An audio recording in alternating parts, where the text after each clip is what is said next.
ন্যায় কথা শেখাবার জন্য কীর্তন জগতের সম্রাট যিনি সুমন ভট্টাচার্য মহাশয়, তিনি আমাকে ন্যায় দর্শন পড়তে বলেছিলেন। তুমি ন্যায় দর্শন পড়ো বাবা, কত সুন্দর ভাষা লেখা আছে। আর শালতোর বাঁকুড়াতে একজন মহান কীর্তনিয়া আছে, যিনার নাম সব্যসাচী চ্যাটার্জি মহাশয়। তিনি আমাকে গৌর কথা পড়বার জন্য একটি গ্রন্থ কিনে পড়তে বলেছিলেন। আবার বাঁকুড়াতে একজন কীর্তনিয়া আছেন, তেনার নাম হচ্ছে অঞ্জন উপাধ্যায়। তিনার কাছে একটু আশ্রয় করেছি। তিনি বলছে, খোকা কিচ্ছু তোকে পড়তে হবে, তুই যদি চৈতন্য চরিতামৃতটা পড়েছি।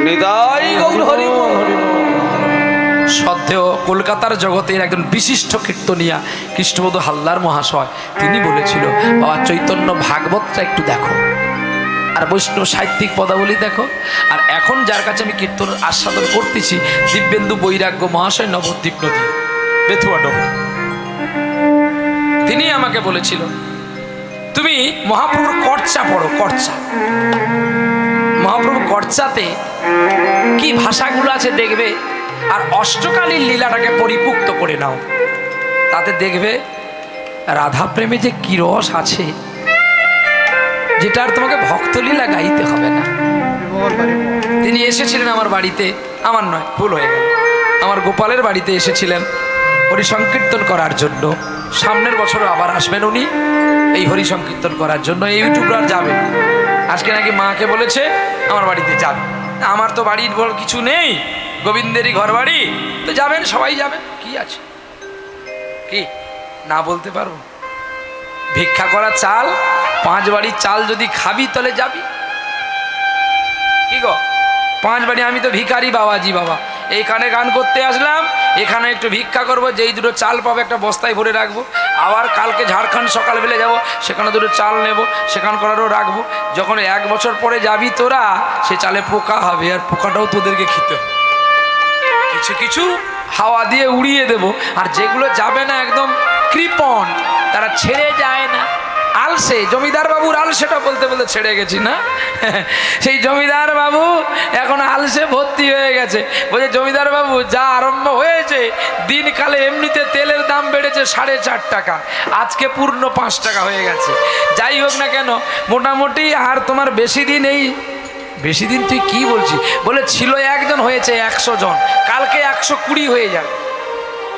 বলে কি আলসের হার বাড়ছে? বলে মহারাজ তুমি দেখবে, চলো খাওয়ার পাতায় শুধু ডাল আর ডাল, শুধু ডাল চাই, ডাল চাই। আমিও ভালো করে ধরেছি, 200 জন খেলে তো কি হয়েছে, 250 গ্রাম ডাল দেব। ডাল খুব মোটা হবে, কিন্তু 200 জন যদি খায়, 250 ডাল রান্না হয়, ডালটা কত মোটা হবে চিন্তা করেছেন? হ্যাঁ, পাতে দিলেই থাকবে না, বেয়ে পালিয়ে যাবে। বলে শুধু হলুদ দেব, শুধু কালারটা হলেই হলো। বলে তাহলে যাই দেখি, দেখে শুধু আলসে। এখন রাজা বলছে, যা অবস্থা, এবার আমাকে বোধ হয় দীঘায় গিয়ে থাকতে হবে বালি খেয়ে খেয়ে, এদের যা আলসের চাপ বেড়েছে, কি করব। মন্ত্রী তখন বলছে, মহারাজ শীতকাল আসুক, একটু কষ্ট করো, শীতকাল আসলেই আমি এই সব আলসেকে হাঁটিয়ে দিতে পারবো। বলতে বলতে শীতকাল এসে গেছে, মাঝে মাঠে একটা খড়ের ঘর করেছে, সব ব্ল্যাঙ্কেট কম্বল সব দিয়েছে। বলে তোমাদের রাজবাড়িতে থাকা হবে না, ওইখানে যাও, ওই খড়ের ঘর করা আছে, খড় দিয়ে ঘিরা আছে, তোর ওখানে আশ্রয় করবে।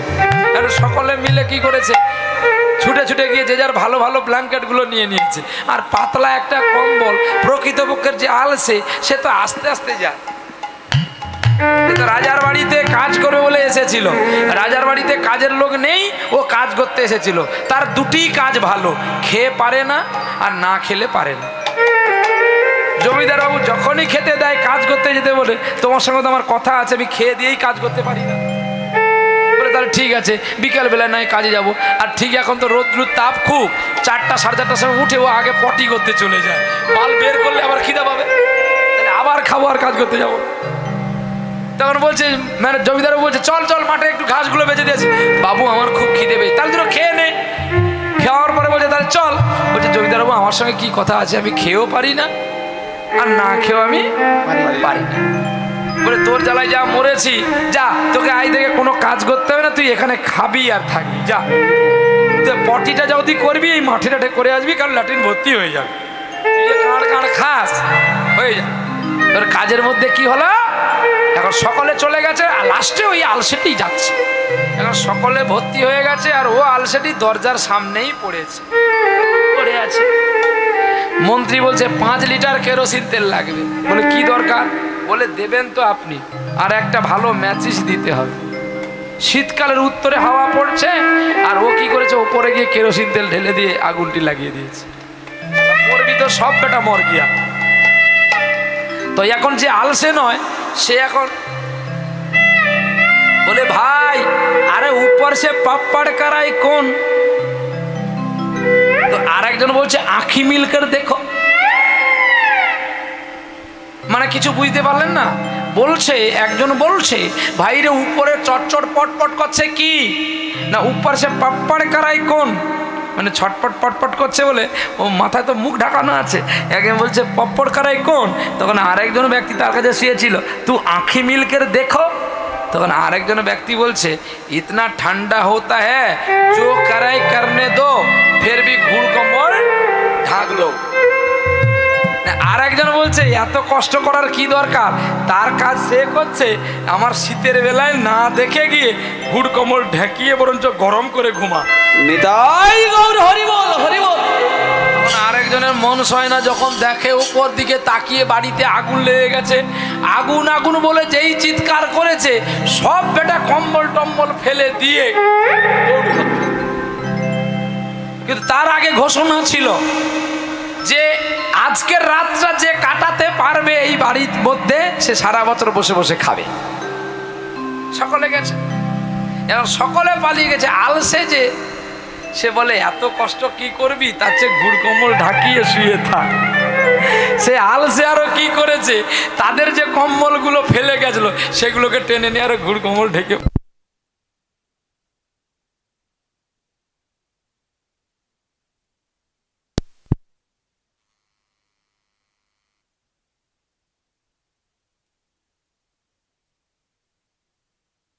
রাধা গোবিন্দ জয় জয় রে জয় রে রাধা গোবিন্দ জয় রাধে রাধে গোবিন্দ। নিতাই নিতাই জয় গৌর চলো। তো শেষে মন্ত্রী তাকে বের করলো। তিনি এমনি আলসে ছিল কে জানো, শ্রীধর। এই নবদ্বীপের বুকে সবচেয়ে শ্রীধর ছিল। তাই মহাপ্রভু 8 দিন আগে তাকে বলেছিল তুই কলার মোচাটায় দিয়ে যাবি। কিন্তু শ্রীধর ছিল বড় কাঙাল। কি কাঙাল? সকলে খেয়ে গেলে সকলের উচিষ্ঠগুলো খেত। আহ, তাই মহাপ্রভু তাকে এত কৃপা করেছিল। মহাপ্রভু সন্ন্যাসের পরে সবচেয়ে বেশি কেঁদেছে শ্রীধর পণ্ডিত। আমি যদি মোচার থোড় না দিতাম তাহলে আমার গৌরহরি সন্ন্যাস নিত না। তাই আজও পর্যন্ত নদিয়ার মঠে প্রতিনিত্য কিন্তু কলার মোচাটা হবে প্রতিটি আশ্রম। এটা আমাদের নবদ্বীপের ঐতিহ্য। কলার থোড়, কলার মোচা, এটা আমাদের ঐতিহ্য নবদ্বীপের। চলো প্রেম সে বলো রাধে রাধে।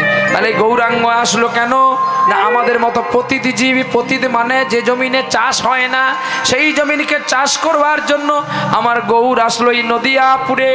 ব্রজের কৃষ্ণ আসলো নদিয়া রূপ ধরে। তাই চলতে চলতে বেদ বিদ্যা সরদর্শন, সে যদি গৌরাঙ্গ নাই ভজে, সে যদি গৌরাঙ্গ নাই ভজে,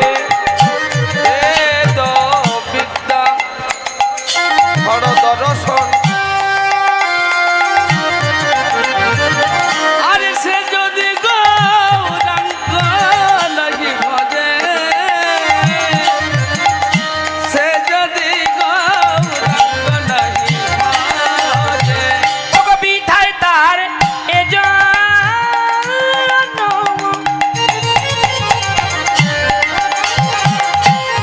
লোচন বিহীন জন বাইরে দর্পণের অন্ধের কিবা দর্পণে দর্পণে অন্ধের কিবা আরে দর্পণে দর্পণে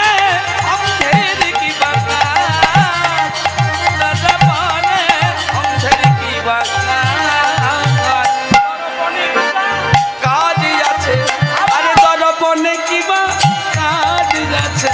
দর্পণে কি বা কাজ আছে?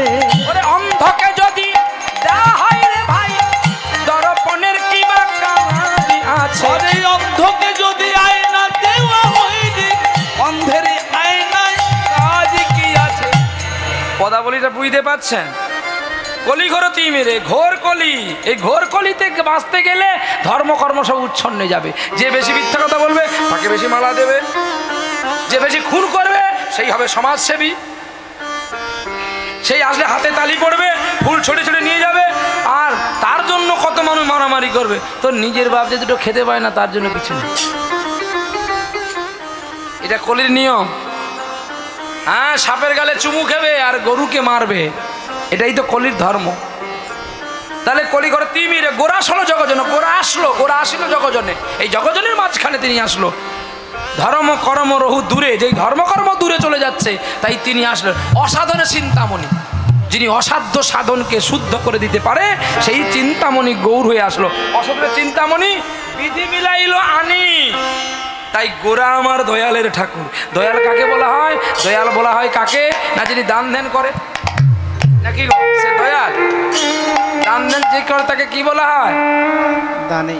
এই দেখি তোকে বলতে বলছে, হ্যাঁ, বড় লাঠি একবারে।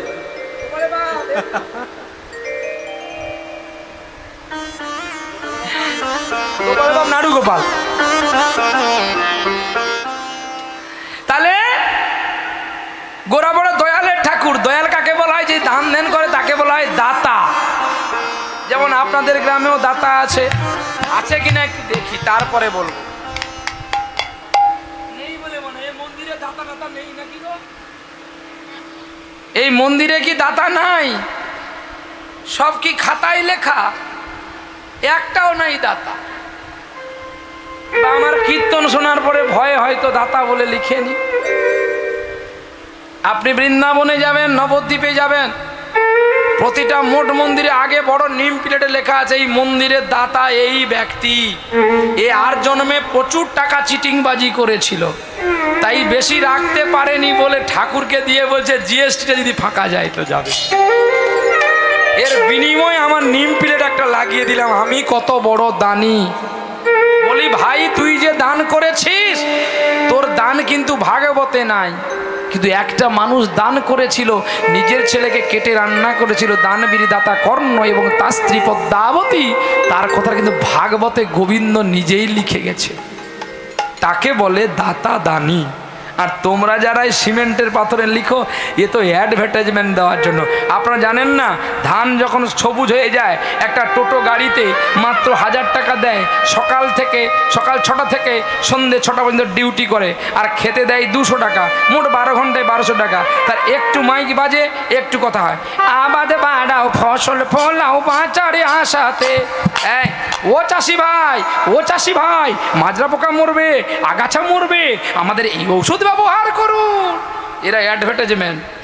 আর যারা আপনাদের মন্দির মসজিদ করার জন্য দান দেন করে নিম প্লেট লাগায়, এরা দান করেনি, এরা পূর্বজন্মকে দেখাবে আমি কত হুনু ছিলাম তাই দান করেছি, নিম প্লেটে আমার নাম লেখা আছে। দান যদি করবি ডান হাতে, না জানে যেন তোর বাম হাতে, তাহলে হবে দান। আর দান দিয়ে যদি তুই লিখে রাখলি এটা তো অ্যাডভার্টাইজ, এটা কলঙ্কিত, এটা দান বলে না। হরিশ্চন্দ্র রাজা দান করেছিল, বিশ্বামিত্রকে তার রাজ্যটা শেষে দান ফিরিয়ে নিয়েছিল কি? নেয়নি। রোহিদাসকে দিয়েছিল বিশ্বামিত্র, হরিশ্চন্দ্র নিল না, তাকে বলে দানি দাতা। আর আমরা সব নাম কামাবার জন্য নিম প্লেটে নিচে লিখে দিলাম। আপনার বারবার করে মনে রাখবেন, আপনার বাবা মুক্তি পাওয়ার জন্য আপনার নাম রেখেছে গোপাল, কারণ নাম রেখেছে গোবিন্দ, কারণ নাম রেখেছে গিরিধারী। তাহলে গিরিধারী এই মন্দিরকে দান করার জন্য এই সম অর্থ ব্যয় করলো, কিন্তু লেখা হলো কি গিরিধারীর ওপর দিয়ে সকলে হাঁটছে। তাহলে গিরিধারী মানেই তো ভগবান। তাহলে তুমি ভগবানকে চরণ ধুলি দেবে, তুমি এত বড় মহান ভগবান হয়ে গেছো। এই জন্য বলে ফের কাও সাধু সাবধান, দেওয়ার আগে ভাববি, ভাবিয়া করিও কাজ, করিয়া ভাবিও না। আর তাই ফের কাও সাধু সাবধান, দান করবেন মন্দিরে নাম লেখার দরকার নেই বাবা। প্রেম সে বলো রাধা রানী কি। তাহলে দাতা কাকে বলে? যিনি দান করে। আর দয়াল কাকে কেবল সেজন হয় যে জাতি হিংসা করে না, হিন্দু মুসলিম খ্রিস্টান জৈন বুদ্ধ ঋগি মানে না, সকলকে কোলে লইয়া করে হরিনাম সংকীর্তন। আমার চৈতন্য মহাপ্রভু ছিলেন, নিমাই চাঁদ ছিলেন আমি জাতির সম্বাদী। সমবাদী কাকে বলা? জাতির সম্বাদী। সম্বাদী মানে সমগতিতে, সমবুদ্ধিতে, সমভাবে যাকে ভালোবাসতে পারে। তাহলে গৌরহরি কি সমভাবে সকলকে ভালোবেসেছিল? এমন কোন কথা লেখা আছে? আছে, চৈতন্য শিক্ষাষ্টকম দেখে নেবে। কি আছে না, গোবিন্দ হলো পরশ পাথর। তাহলে পরশ পাথর যদি লোহায় লাগানো হয়, লোহা কি হবে মা? লোহা সোনা হবে। কিন্তু যেটা ঠাকুর ঘরের বটি, তাকে নালে ছোঁয়ালে সোনা হলো। কিন্তু যেটা কসাইখানার কাটারি, মহাপ্রভু কি তাকে কৃপা করবে? কি গো, কৃপা করবে কি? তুই তো কসাইখানার কাটারি। মহাপ্রভু সেটাই হলো সমজাতি সমবাদী। পরশ পাথরের কাজ হলো কে মাংস কাটলো, কে ফল কাটলো, সেটা দেখার দরকার নেই। সে সমগতি, পরশ পাথরের নিয়মই লোহা পেলেই সে সোনা করবে। আমার গৌরহরির কাজটা তেমনি। তুমি গোমাংস খেলে বলে তোমাকে আমি কৃপা করব না, এটা হতে পারে না। মলয় চাঁদ কাজী কি অন্যায় করেনি? মলয় চাঁদ কাজী কি মহাপ্রভুর প্রতি অত্যাচার করেনি?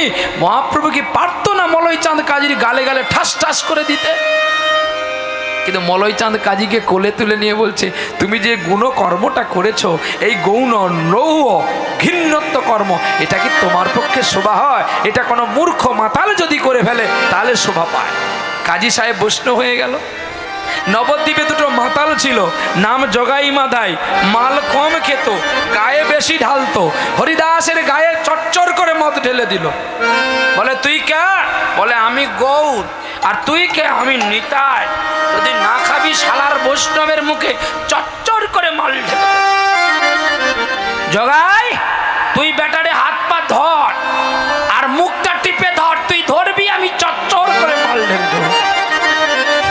তখনই বলছে, আমাকে ছুঁয়ো না, আমি অস্পৃষ্ট মুসলমান। তোমরা যে মালই হও না কেন, আজকে তোমাদের খেতেই হবে।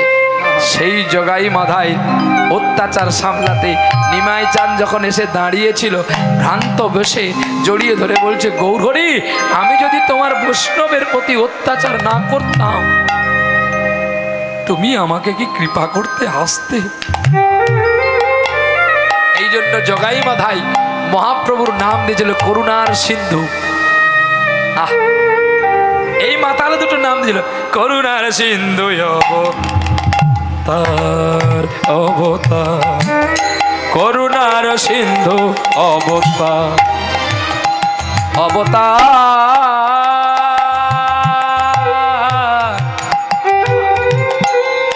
অবতার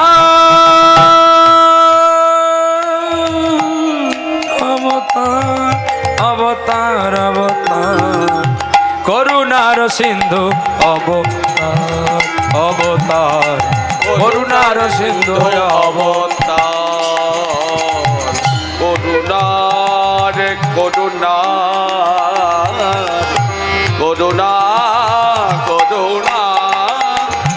করুণা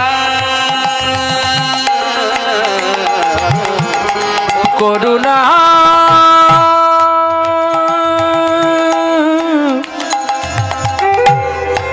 করুণা করুণা করুণা করুণা করুণা করুণা করুণা, করুণার সিন্ধু অবতার, করুণার সিন্ধু করুণার সিন্ধু করুণার সিন্ধু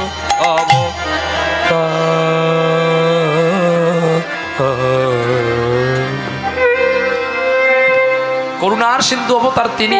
তাই আজকেও আপনাদেরকে করুণা করবে বলে গৌর অবতারে নিমাই চাঁদ এসেছে। তাই আর বিলম্ব করব না, আজকের বিষয় বেদবতী বেদবান। গৌর লীলার মধ্যে থাকবো, বেদবতী বেদবানের চিত্ত কাহিনী শুনে আমরা আপনাদের চরণ থেকে বিদায় নেব। চলো বিষ্ণুপ্রিয়া, ওরে নয়নানন্দ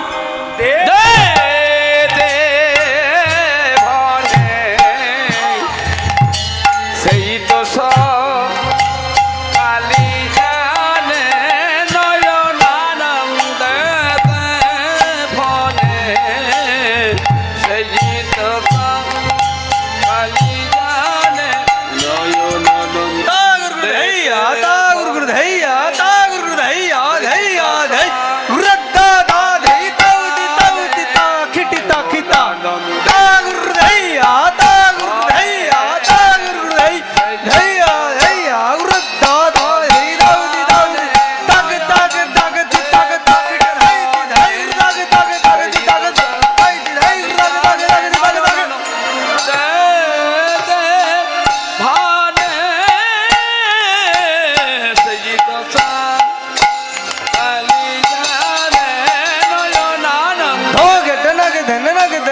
धैया ता घट नग धन नग धन धै धो घट नग धन धैया ता घट नग धन धै धो घट दिन दग दर घट ता घट नग दर सौ जन दर घट तग दर घट गी तग जा गी तग जा गी धो घट नग धन धै ता घट नग धन धैया धो घट नग धन धैया ता घट नग धन धै धो घट दिन दग दर घट ता घट निक दग दर सौ जन दर घट तग दर घट गी तग जा गी तग আর সেই তো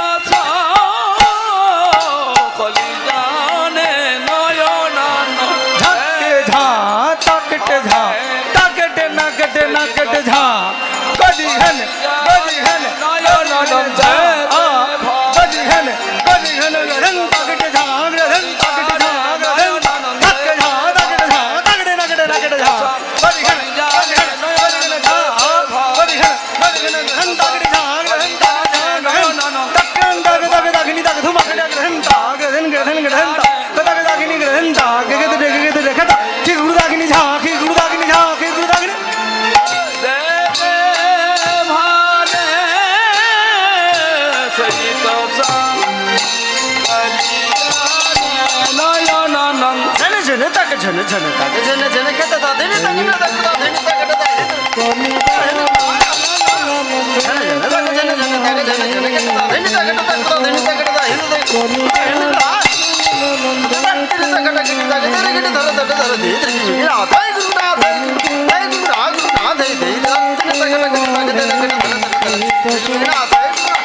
দেবে ভানে সেই তো কালি জানে নয়নান দেবে ভানে সেই তো কালি জানে নয়নান দেবে ভানে সেই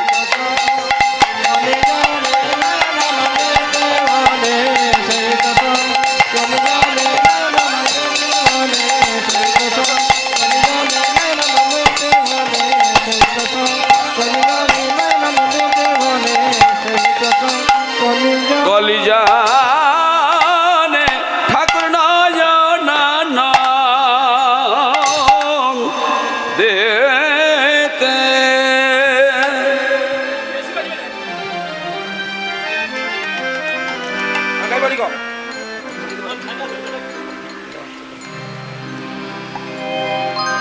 চলো বিষ্ণুপ্রিয়া বলে বারে বারে সখীগণ সঙ্গে করি সুরধ্বনির তীরে সঙ্গে ছিল প্রিয় সখী প্রিয়র কাঞ্চনা যার রূপে দেখে পাগল দেখো কেউ তো ভুলে না।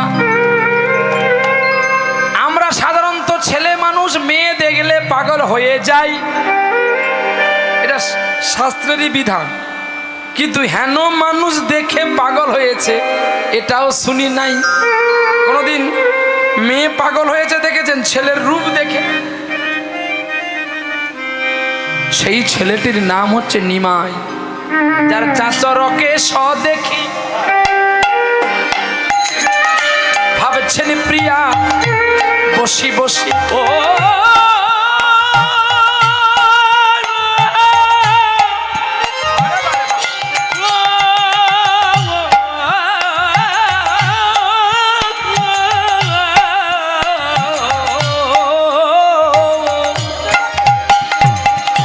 চাচরকে কেশ দেখি ভাবছে গোটা বসি বসি এই নাগরে কোনো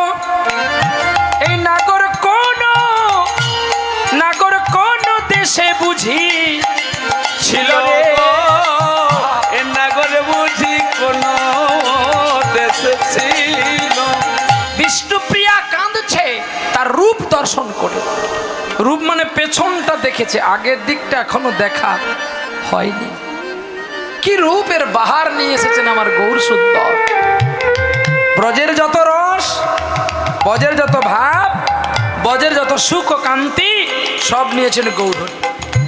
আবার গৌরহরি একা নাই, একা নয়, সঙ্গে আছে বিনোদিনী রায়, অন্তরে কৃষ্ণ বহিরে রাধা, দর্শিদা নদী বৈভবম কলৌ সংকীর্তনাত্মস্ম অধুরা ওই কলি যুগে। ভগবান কৃষ্ণ দুইটি ভাব একচিত্ত নিয়ে এসেছেন নদিয়ার গোড়া, গোবিন্দের গোয়ার রাধার রা, তাই নবদ্বীপের গোড়া। আর সেই গোড়াকে দেখে বিষ্ণুপ্রিয়া পাগল হলো। বিষ্ণুপ্রিয়া পূর্ব জন্মে ছিল সত্যাবতী রাজার জ্যেষ্ঠ কন্যা, নাম সত্যভামা। আজকে সেই সত্যভামা আসলো বিষ্ণুপ্রিয়া রূপে। প্রথমে স্ত্রী তো চলে গেছেন প্রয়াত লক্ষ্মীপ্রিয়া, দ্বিতীয়বারে বিবাহ করেছিলেন, মহাপ্রভুকে জোর করে বিবাহ দিয়েছিল বিষ্ণুপ্রিয়ার সঙ্গে। আর কাঞ্চনার বিবাহ, বিষ্ণুপ্রিয়ার বিবাহ হয়েছে, কাঞ্চনা আসতে পারেনি। একদিন বাবাকে বলছে, বাবা আমি যার সঙ্গে দেখেছিলাম অনেক দিন আগে নদীয়ার তটে, যমুনার সম্পটে আর সুরধনী গঙ্গার তীরে দেখেছিলাম একটা মানুষকে, যেন দেখে দেখলে মনে হয় যেন ওমা দেখেছি সে যেন কাঁচা সোনা। সে কি? হ্যাঁ গো বাবা, তারে ধরি ধরি আহা মনে করি, ধরতে গেলে আরে আরে পারি না। দেখেছি রূপসাগরে মনের মানুষ কাঁচা সোনা, দেখেছি রূপসাগরের মনের মানুষ কাঁচা সোনা, দেখেছি রূপসাগরের মনের মানুষ কাঁচা সোনা। তারে ধরি ধরি আরে আমি মনে করি, ধরতে গেলে আর পারি না। দেখেছি রূপসাগরে, দেখেছি রূপসাগরের মনের মানুষ কাঁচা সোনা, দেখেছি রূপসাগরের মনের মানুষ কাঁচা সোনা। বিষ্ণুপ্রিয়া বাড়িতে যাবে বলে কাঞ্চনা অধিক আগ্রহ হইয়া বাবাকে বলল, বাবা গো তুমি আমায় একটু পথ এগিয়ে দেবে, চলো। আর বিষ্ণুপ্রিয়ার বাড়িতে আসবে বলে, সেই গৌরচাঁদকে দেখবে বলে মনের উল্লাসে চলছে গো কাঞ্চনা। ঠমকি ঠমকি চলে যায়, ঠমকি ঠমকি চলে যায়, ঠমকে ঠমকে চলে যায়, চলে যায়, চলে যাই,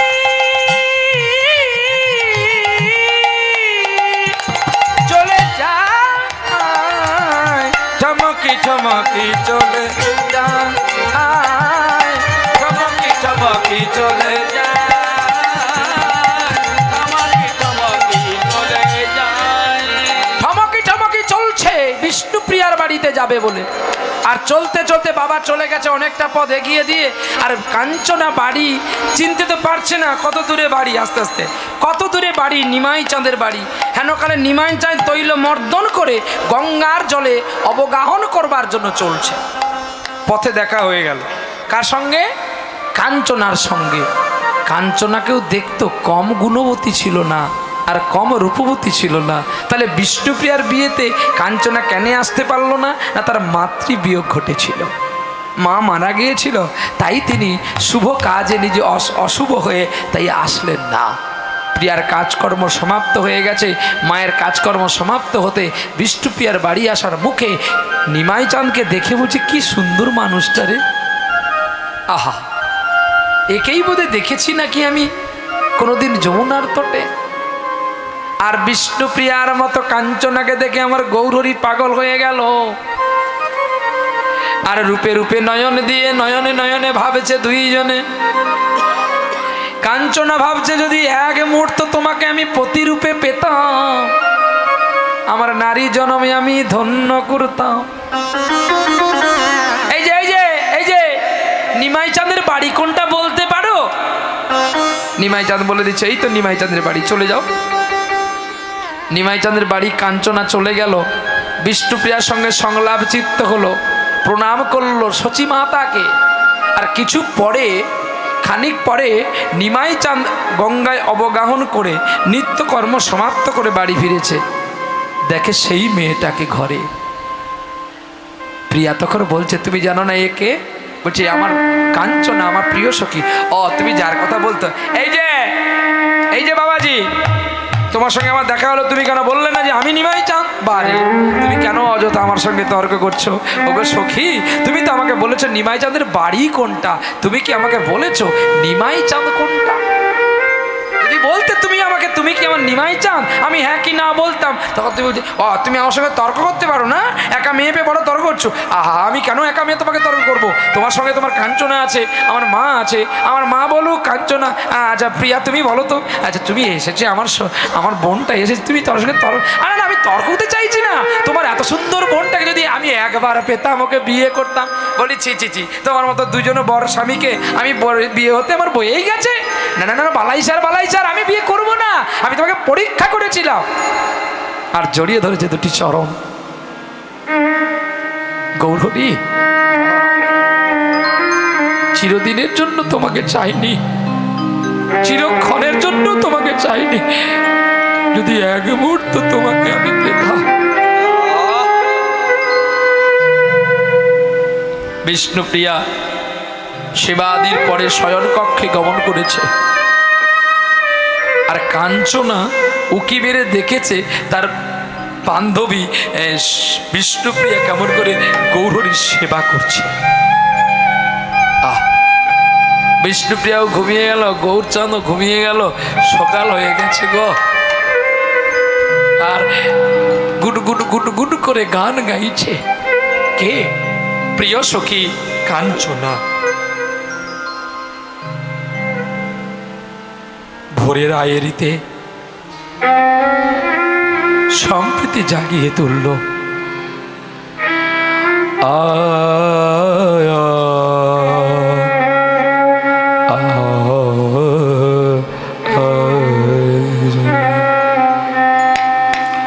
অরুণ কান্তিকে গো যোগী ভিখারি, অরুণ কান্তিকে গো যোগী ভিখারি, অরুণ কান্তিকে গো যোগী ভিখারি, অরুণ কান্তিকে গো যোগী ভিখারি। নীরবে এসে দাঁড়াইল হেসে, প্রখর তেজ তব নিহারিতে নারে। অরুণ কান্তিকে গো যোগী ভিখারি, অরুণ কান্তিকে গো যোগী ভিখারি। নবমেঘ চন্দনে ঢাকি অঙ্গ জ্যোতি,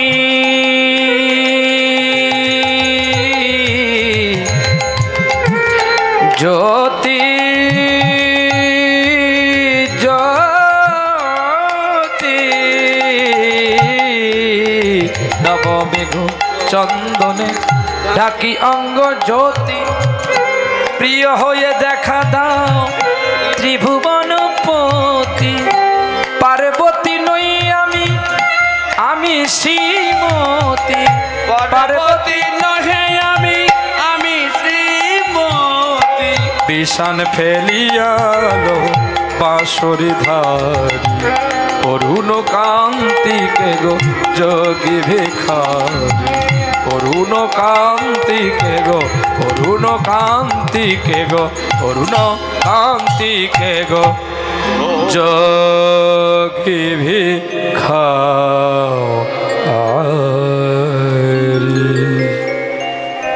যার ঘুম ভেঙে গেল নিমাই চাঁদে।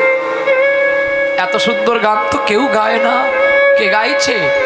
নিমাই চাঁদ একে একে করে যখন ঘরের বাইরেতে আসিল, নয়ন জলে কাঞ্চনা উচ্চ স্বরে গাইতে লাগিল। ঘুম ঘরে বিষ্ণুপ্রিয়া আছে যে পড়িয়া, ছুটিয়ায় আসি কাঞ্চনাকে নিমাই ধরিল জড়িয়া।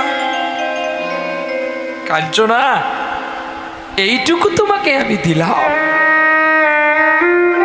আর তোমাকে আমি দিতে পারবো না। কাঞ্চনা বলছে, প্রভু গো, আমার নারী জনমটা ধন্য হলো, তুমি যে আমার গান শুনে আমাকে জড়িয়ে ধরেছ। বিষ্ণুপ্রিয়া উঠে আসলো, কিরে এত রাত থেকে গান গাইলে আমাদের ঘুমটা ভাঙিয়ে দিলি তো। বেশ বেশ, তোমরা গল্প করে, আমি বাসি কাজগুলো সেরে নি। বলি, ওরে ওরে বিষ্ণুপ্রিয়া, আমার কাছে একটু আয়, বলি তোকে দুটো প্রেমের কথা। বলে, হতচারী, তোর প্রেমের কথা শুনতে যাবো, কাজ পড়ে আছে না, আয় না।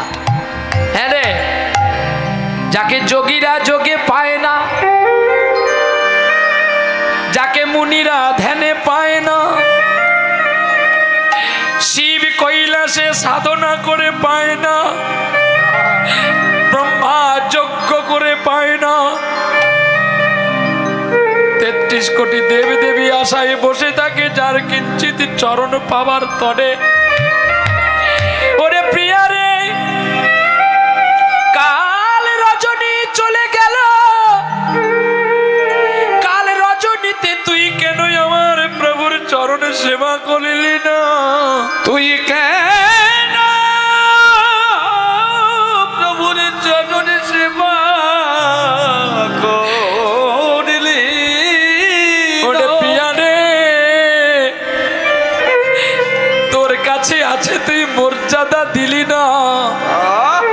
আর তাকে যারা পায় না কোটি কোটি যুগ, যাকে দেখে ক্যালেন্ডারে, যাকে চিত্রে দেখে, যাকে মূর্তি রূপে দেখে, যাকে মূর্তিকে পুজো করে, তারা যদি তোর গৌরকে কাছে পেত, সেবা কাকে বলতে দেখিয়ে দিত। অবন্তী নগরে নারী নাম বেদবতী, অবন্তী নগরে বাড়ি নামে বেদবতী, অবন্তী নগরে বাড়ি নাম বেদবতী।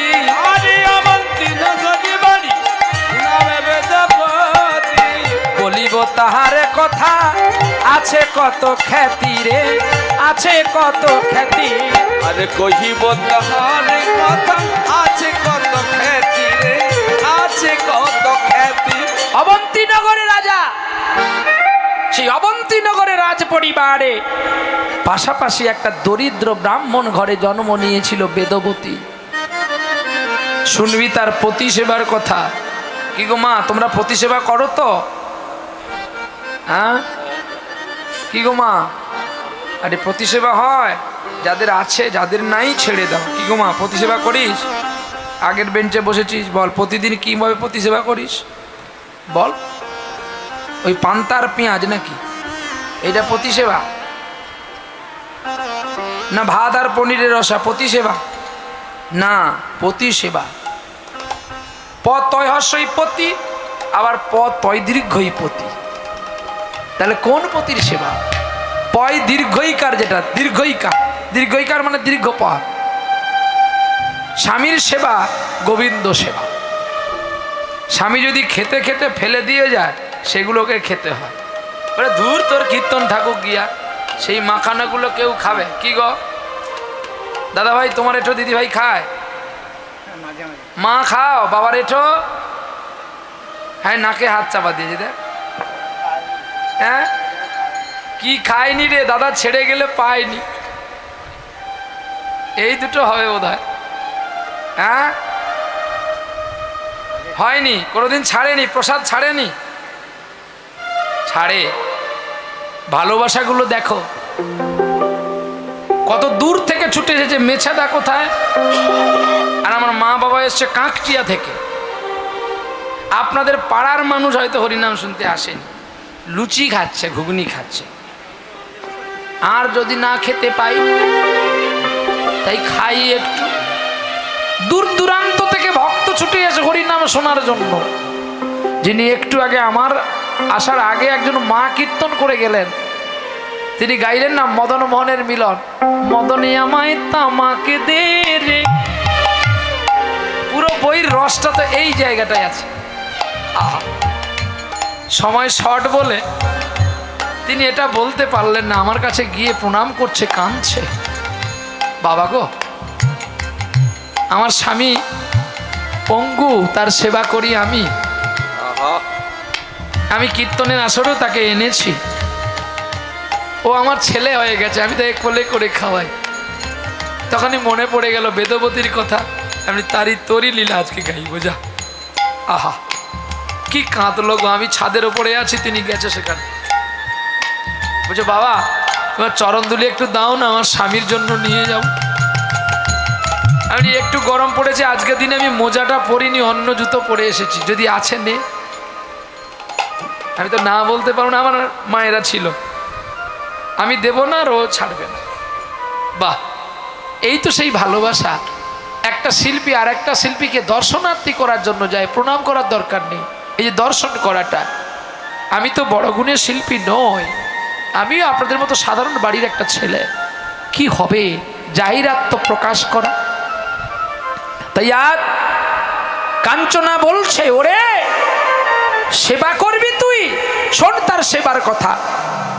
ওরে ভাগ্যক্রমে এক রমণী, ভাগ্যক্রমে এক রমণী, আরে ভাগ্যক্রমে এক রমণী, ভাগ্যক্রমে এক রমণী। বেদবতী নাম, বাল্যকালে মা হারা হয়েছে, সৎ মা তাকে শাসন করে।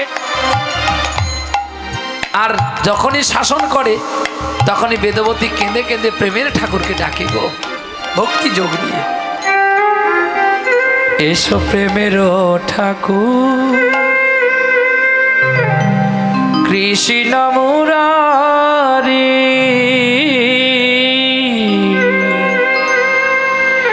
মন্দিরে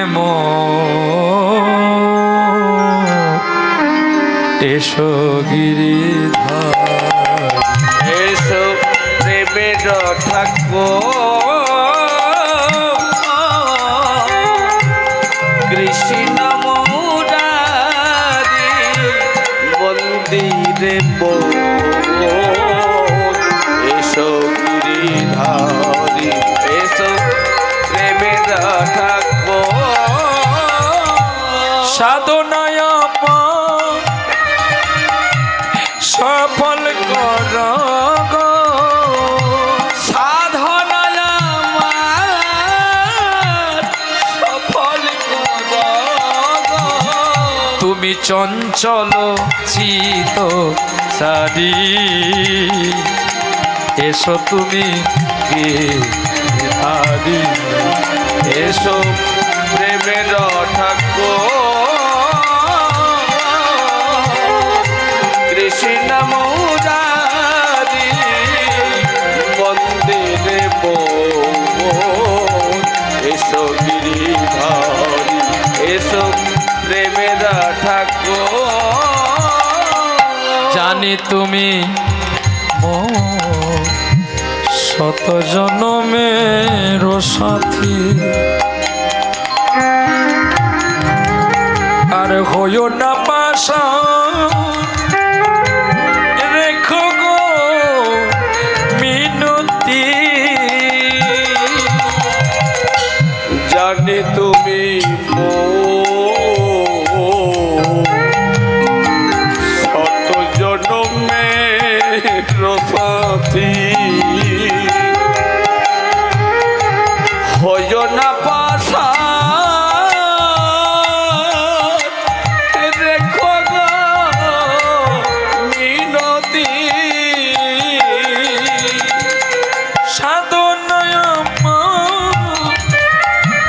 সফল কর গো, সাধনায় সফল কর গো। আজ সাধনায় সফল কর গো, তুমি চঞ্চল চিত চারি,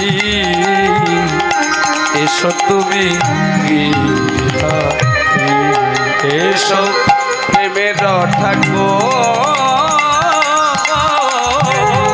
কৃষ্ণ মুরারি, মন্দিরে এসো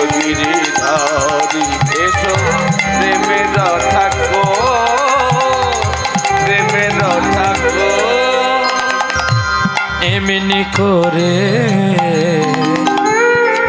আরে কত কাল আরে কাঁদাবে মোরে গিরিধারিলা এমনি করে আরে কত কাল কাঁদাবে মোরে গিরিধারিলা ওগো সাধনায় আমার সফল করো গো আমার সাধনায় আমার সফল করো গো। তুমি চঞ্চল চিত সারি এসো তুমি গিরিধারী এসো প্রেমের ঠাগো এসো প্রেমের ঠাগো এসো প্রেমের ঠাগো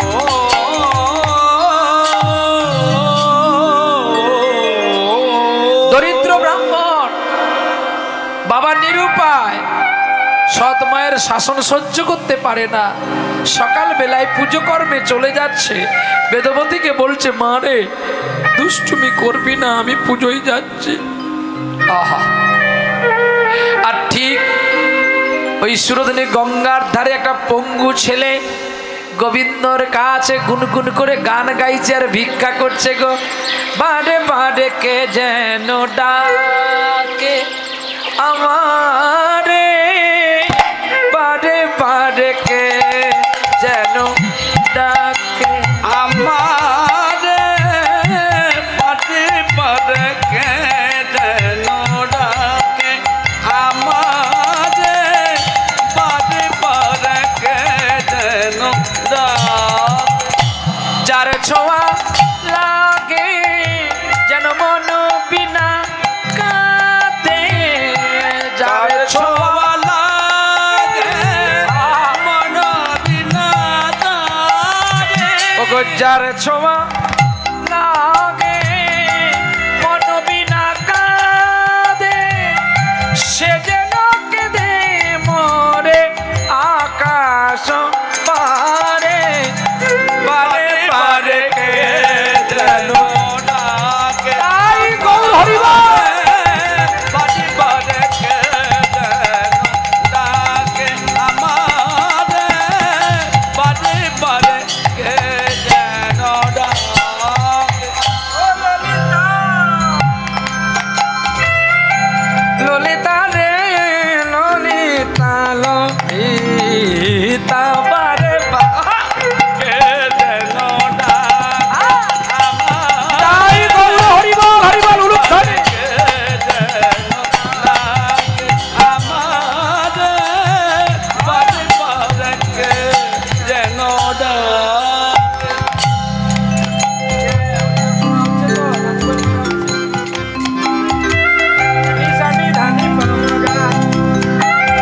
জীবী মরে আপন দোষে কি করে হরি হর দাসে। একটা কৃষক ফুল চাষ করেছিল, হরিবাসরে বসে আনমনা হলে অবস্থা আমাদের কেমন হয়। বারে বারে বারে বারে কে যেন ডাকে আমারে পাটে পারে কে যেন ডাকে। হাতে অপারেশন আছে, আসতে বাজা। এখন হয়েছে কি, কথাটা ভালো করে শুনে না, রাগ করলে কিন্তু ক্ষতি তোমার, আর বুঝতে পারলে লাভও তোমার। তাহলে শোনো, এখন একটা ফুল চাষি ফুল চাষ করেছে, এখন ফুল ভালো ভালো বলে স্বর্গ থেকে হাতি এসে সব ফুল তুলে নিয়ে পালায়। হাতির আবার পাখা নাই, ঈশ্বর কৃপায় উড়ে যায়। চাষি বলে, বেটা আমার সব ফুল তুলে নিয়ে যায়, আজকে ওর একদিন কি আমার একদিন। এ লাঠি, স্ত্রীকে বলছে মুড়ি চাটি আর বোতলে জল চাটি ভরে দাও, আজ ওর একদিন কি আমার একদিন। মুড়ি চাটি জল, মুড়ি চাটি জল চাটি নিয়ে, আরে এই তো বাহ, দারুণ দারুণ ব্যবস্থা, দেখে নাও। জল কিন্তু মুড়ি দেয়নি, মুড়ি আমি খেয়ে নিয়েছি, তুই জল দে। এখন হয়েছে কি, ঠিক ফুল বাগানের কাছে গিয়ে চুপটি করে বসে আছে। রাখি দাও। বেটা আয় একবার, আজকে তোর একদিন কি আমার একদিন। কোমরটা খেচে নি যদিও আসে, যখন দেখে মিদি মিদি জোছনা, আর জোছনার আলোতে আস্তে এই যে কি হচ্ছে বুড়ি মাউসি ঘর যাবে। না, সেই বাচ্চাটাকে নিয়ে খেলা করতেছে, বলে তুই এদিকে আয়। সে গরমে থাকতে হচ্ছে, তাকে তুই এদিকে আয়, এদিকে আয়, তোকে আইসক্রিম কিনে দেবো, তোকে দেবো, আর আমি কামড়ে কামড়ে খাবো। তুই খেতে খেতে একটু চুচে খাবি, তার আগে তো আমি এমন দাঁতের কামড় দেবো অর্ধেকের বেশি খেয়ে নেবো। ছেলে তাই রেগে তাই গৌর হরি বল। তো এখন কি করে, যখন দেখে একটা বড় হাতি, তখন কৃষক চিন্তা করলো যদি আমি হাতিকে মারতে যাই, হাতি কি করবে? বলো মা, বলো বলো মা, বলো। হাতিকে তুমি মারতে যাও, পারবে মারতে? হাতি ছুটে হাতি কি করবে? ছুঁড়ে তুলে আছাড় দেবে। আর যদি হাতির পায়ে ধরি, যদি একটু, তখন হাতি আমায় আদর করে বলবে, বেটা তুই কাঁদিস কেন? তখন আমার দুঃখ বলা যাবে। তোমাকে যদি আঘাত করি, তুমি একটু রেগে মেগে পালাবে। তাই তোমার পায়ে ধরে তোমাকে বুঝিয়ে দিতে হবে হরি নামে কথা বলতে নাই। শোনো তাহলে, এবারে দেখো হাতি, তুমি যদি আমার সব ফুল তুলে নিয়ে যাও, আমার ছেলে মেয়ে কি কে বাঁচবে? বলে দেখো তোমার কত সৌভাগ্য, এ কোমরের গামছাটা তখন গেছে গলায়। এটা হলে কি হয়, বিনয়। আর কোমরে খাঁচা মানে আমার স্টাইল স্ট্যাটাস আছে। এখন বলছে দেখো ভাই, তুমি সব ফুল যদি নিয়ে যাও, আমি সংসার চালাবো কি করে? না, তোর কত ভাগ্য রে, এই ফুল যায় স্বর্গের বাড়িতে। স্বর্গের স্ত্রী মানে ইন্দ্রের স্ত্রী শচী যত্ন করে হাতে গাঁথে, আর সেই মালা নিয়ে যায় দেবগুরু বৃহস্পতি বিষ্ণুকে পরাবার করে। বলে তুমি যে সত্যি বলছো কি মিথ্যা বলছো আমি বুঝবো কি করে? না তাহলে তুই আমার সঙ্গে চল। না, আমি একা কি করে যাব, আমার ঘরে স্ত্রী আছে। সত্যি তো, তীর্থযাত্রা করতে গেলে একা একা যেতে নেই, এই জন্য যুগলে যেতে হয়। তাহলে আমি কি মা, আমি মা বাবাকে ছেড়ে, দাদা বৌদিকে ছেড়ে যেতে পারবো বলো? তারপরে রাধারানী যদি না যায়, আমার তো না খেতে পেয়ে রাস্তায় মরে যাবো। এই পুরী গিয়েছিলাম জানো, ও বাবা, আমি এত বড় বড় আমার পা, আমার হাফ পা উনার, উনি যেভাবে ছুটছে আমি বলি মরে যাবো আজকে। যা উনি গিয়ে কোথায়, হরিদাসের সমাধির কাছে ইস্কনের মানে মন্দির আছে, প্রসাদ পাওয়া হবে। বলছে আমাদের 22টা মিল আগে লিখে নাও। 22টা মিল দিয়েছি। এখন ভাগ্যক্রমে মোটামুটি প্রসাদ ভালো, খারাপ না, ভালো। তুমি 100 টাকায় আর কত ভালো পাবে বাবা? ভালো প্রসাদের তো ভালো মন্দ নাই। আমি যদি প্রসাদ জ্ঞানে পাই তাহলে কিন্তু আমার কোনো মন্দ নাই। আর যদি বলি যে না আমার ওটা চাই ওটা চাই, তাহলে তোমার ওই 100 টাকায় কিছু হবে নাই। কি এখনো বোকা ভাজা কিনে খেতে গেলে এখন 10 টাকা 20 টাকা চলে যায়। চা দোকানে বন্ধু বান্ধবের সঙ্গে বসতে গেলে 200 টাকা চলে যায়। তারপর